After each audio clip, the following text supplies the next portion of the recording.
ಇಲ್ಲ ಇವರು ಎಂಗೇಜ್ಮೆಂಟು ಮಾಗಡಿಯಲ್ಲಿ ಚೌಲ್ಟ್ರಿಲಿ ಏನೋ ಫಿಕ್ಸ್ ಮಾಡಿದರು. ಸರಿ ಎಲ್ಲ ಆಯಿತು, ಎಂಗೇಜ್ಮೆಂಟ್ ಚೆನ್ನಾಗಾಯಿತು, ನಾವು ಖುಷಿಯಾಗಿ ಬಂದು ಆಮೇಲೆ ಒಂದು ವಾರಕ್ಕೆ ವಾಪಸ್ ಬಂದರು. ಇವರು ಅಣ್ಣ ಒಬ್ಬರು ಇದ್ದಾರೆ, ಕಾಂಟ್ರಾಕ್ಟ್ರು, BE ಸಿವಿಲ್ಲು ಕಾಂಟ್ರಾಕ್ಟ್ರು. ಅವರು ನಮ್ಮ ಮನೆಗೆ ಒಂದು ಸಲ ಬಂದರು. ಬಂದುಬಿಟ್ಟು ಏನೋ ನಮ್ಮ ತಾಯಿ ತಂದೆ ಹತ್ರ ಮಾತಾಡೋರೆ. ಇಲ್ಲ ಉಂಗುರನೂ ತಂದಿದ್ದರು, ನಾವು ಎಂಗೇಜ್ಮೆಂಟ್ಗೆ ಒಂದು ಉಂಗುರ ಕೊಟ್ಟಿದ್ದು, ಆ ಉಂಗುರನೂ ತಂದಿದ್ದರು. ಅಂದರೆ ಎಂಗೇಜ್ಮೆಂಟ್ ಕ್ಯಾನ್ಸಲ್ ಮಾಡಿಬಿಡೋಣ, ಇದು ಮದುವೆ ಬೇಡ ಅಂತ.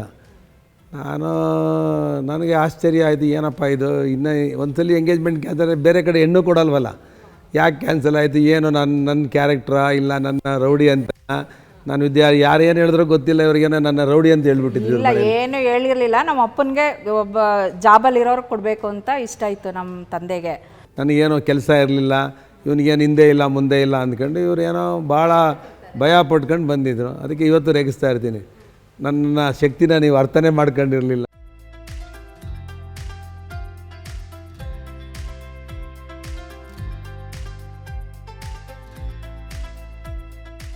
ಆಮೇಲೆ ಕನ್ವಿನ್ಸ್ ಆದ್ರ ಇವರ ಬ್ರದರ್? ಎಲ್ಲ ಆಗಿ ಮದುವೆ ಆಯ್ತು, ಚೆನ್ನಾಗಿ ಆಯಿತು. ಆಮೇಲೆಲ್ಲ ಒಪ್ಕೊಂಡ್ರು.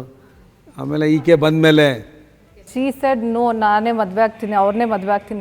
ನನ್ನ ಮನೆಯಲ್ಲಿ ನನಗೆ ಇವರೇ ಆಗಿದೆ, ಎಲ್ಲ ಆಗಿದೆ, ಇಷ್ಟ ಆಗಿದೆ, ನಾನು ಇವ್ರನ್ನೇ ಮದುವೆ ಮಾಡ್ಕೊತೀನಿ ಅಂತ ಹೇಳ್ಬಿಟ್ಟು ಇಷ್ಟಪಟ್ಟು ನಮ್ಮಮ್ಮನ ಹತ್ರ ಎಲ್ಲ ಹೇಳಿದಾಗ ನಾವು ಎಲ್ರಿಗೂ ಒಪ್ಪಿಗೆ ಇತ್ತು. ಇವ್ರು ಹೇಳ್ತಾರೆ ಕ್ಯಾನ್ಸಲ್ ಮಾಡೋಕ್ಕೆ ಬಂದಿದ್ರು ಅಂತ.